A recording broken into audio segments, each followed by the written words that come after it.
সাজনার ফুল, সাজনা গাছের ফুল দিয়ে কি বানাবো তোমরা দেখতে পাবে।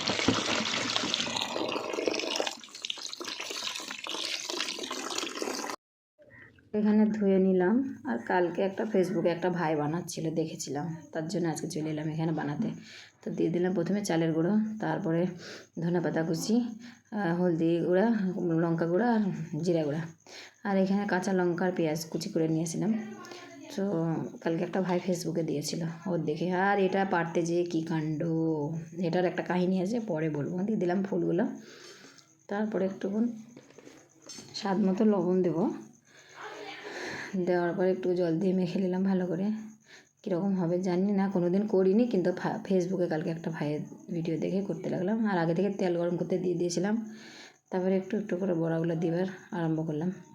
বড়া বানাচ্ছি পেঁয়াজি টাইপের, এরকমই। তারপরে একটু ভাজা হয়ে গেল, তো তুলে নেব। তুলে নেওয়ার পরে আমি বললাম আমার মেজো ছেলেকে, দেখো এগুলো হয়ে গেল। আমার মেজো ছেলেকে বললাম একটা খেয়ে দেখ কেমন হয়েছে, দেখো কেমন হয়েছে, ওকে জিজ্ঞেস করি